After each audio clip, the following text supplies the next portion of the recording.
പുതിയ GST update ബിസിനസ്സുകാർക്കൊരു അധിക ബാധ്യതയാണോ? GSTയിലെ പുതിയ അപ്ഡേറ്റ് പ്രകാരം ഒക്ടോബർ 10 മുതൽ എല്ലാ കൊമേഴ്ഷ്യൽ ബിൽഡിംഗിന്റെ റെന്റിലും GST ആപ്ലിക്കബിൾ ആകുന്നു. ഞാൻ Shameer Basheer, practicing tax professional and business adviser. Building owner GSTയിൽ രജിസ്റ്റേർഡും ബിസിനസ് GSTയിൽ രജിസ്റ്റേർഡ് ആയിക്കോട്ടെ അൺരജിസ്റ്റേർഡ് ആയിക്കോട്ടെ ഫോർവേഡ് ചാർജ് മെക്കാനിസം വഴി ബിസിനസ് ബിൽഡിംഗ് ഓണർക്ക് GST പേ ചെയ്യുകയാണ് നിലവിലെ സിസ്റ്റം. എന്നാൽ ഇനി മുതൽ ബിൽഡിംഗ് ഓണർ രജിസ്റ്റേർഡ് അല്ല എന്ന് വിചാരിക്കുക, ബിസിനസ് രജിസ്റ്റേർഡ് ആണെന്നുണ്ടെങ്കിലും GST ഉണ്ടാവും. റിവേഴ്സ് ചാർജ് മെക്കാനിസം വഴി ബിസിനസ് GST ഗവൺമെന്റിന് പേ ചെയ്യേണ്ടി വരും. ഈ പേ ചെയ്യുന്ന എമൗണ്ട് നെക്സ്റ്റ് മന്തിൽ ഇൻപുട്ട് ടാക്സ് ആയിട്ട് ക്ലെയിം ചെയ്യാവുന്നതാണ്. എന്നാൽ കോമ്പോസിഷൻ സ്കീമിൽ രജിസ്റ്റർ ചെയ്തിരിക്കുന്ന ടാക്സ് പേയേഴ്സിന് ഇൻപുട്ട് ടാക്സ് ക്ലെയിം ചെയ്യാൻ കഴിയില്ല.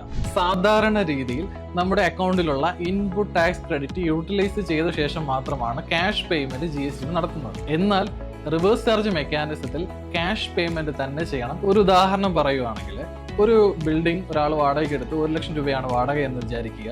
അയാളുടെ ബിസിനസ് സ്റ്റാർട്ട് ആയിട്ടില്ല, അയാൾ രജിസ്ട്രേഷൻ എടുത്തു, അയാൾ ഒരു 6 മാസം കഴിഞ്ഞ് ബിസിനസ് സ്റ്റാർട്ട് ചെയ്യുന്നുള്ളതെന്ന് വിചാരിക്കുക. 1 ലക്ഷം രൂപ മാസം വാടക കൊടുക്കുന്നു.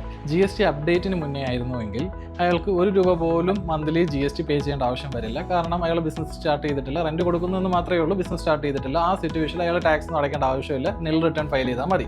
പക്ഷേ അപ്ഡേറ്റിന് ശേഷം അയാൾ 1 ലക്ഷം രൂപയുടെ 18%, അതായത് 18,000 രൂപ RCM ആയിട്ട് ഗവൺമെന്റിൽ ക്യാഷ് ആയിട്ട് തന്നെ അടയ്ക്കണം. ചുരുക്കി പറഞ്ഞാൽ അയാൾക്ക് 1 ലക്ഷം രൂപയുടെ റെന്റ് പേ ചെയ്യുന്നതിനോടൊപ്പം 18,000 രൂപയുടെ അധിക ബാധ്യത കൂടി ഉണ്ടാകും. അതുപോലെ തന്നെ എക്സ്പോർട്ട് ഓറിയന്റഡ് ബിസിനസ് അവരെന്ന് പറയുന്നത് അവർക്ക് ടാക്സ് പേ ചെയ്യേണ്ട ആവശ്യം വരില്ല, അവർക്ക് പൂർണ്ണമായും എക്സംപ്റ്റഡ് ആണ്. ആ സിറ്റുവേഷനിൽ പോലും അവർ RCM ആയിട്ട് ക്യാഷ് അടയ്ക്കേണ്ടി വരും, ഇൻപുട്ട് ടാക്സ് ക്ലെയിം ചെയ്ത് പിന്നീട് റീഫണ്ടിന് വേണ്ടി കാത്തിരിക്കേണ്ടി വരും. നേരത്തെ പറഞ്ഞ പോലെ കോമ്പോസിഷൻ സ്കീമിലുള്ളവർക്ക് ഈ എമൗണ്ട് ക്ലെയിം ചെയ്യാൻ കഴിയില്ല. കാരണം അവർ ഇൻപുട്ട് ടാക്സ് ക്ലെയിം ചെയ്യാൻ കഴിയാത്ത ആളുകളാണ്. സോ അവർക്ക് ഈ പറഞ്ഞ എമൗണ്ട് ക്ലെയിം ചെയ്യാൻ കഴിയില്ല. ആ എമൗണ്ട് സെറ്റ് ഓഫ് ആയി ഗവൺമെന്റിലേക്ക് പോവുകയാണ് ചെയ്യുന്നത്. അതൊരു ഉദാഹരണ സഹിതം പറയുകയാണെന്നുണ്ടെങ്കിൽ 5 ലക്ഷം രൂപ ബിസിനസ് നടത്തുന്ന ഒരു സ്ഥാപനം സാധാരണഗതിയിൽ 1% ടാക്സ് ഒക്കെയാണ് അടയ്ക്കേണ്ടി വരുന്നത്.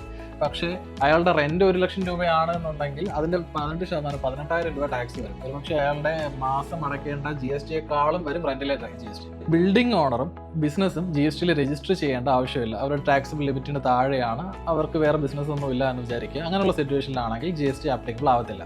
ഈ അപ്ഡേഷൻ കാരണം ചെറുകിട ബിസിനസ്സുകാർക്ക് ബാധ്യത തന്നെയാണ്. കാരണം അവരുടെ ബിൽഡിംഗ് റെന്റൊക്കെ പരമാവധി ചിലപ്പോൾ 1 ലക്ഷത്തിന് താഴെയൊക്കെ ആയിരിക്കാം.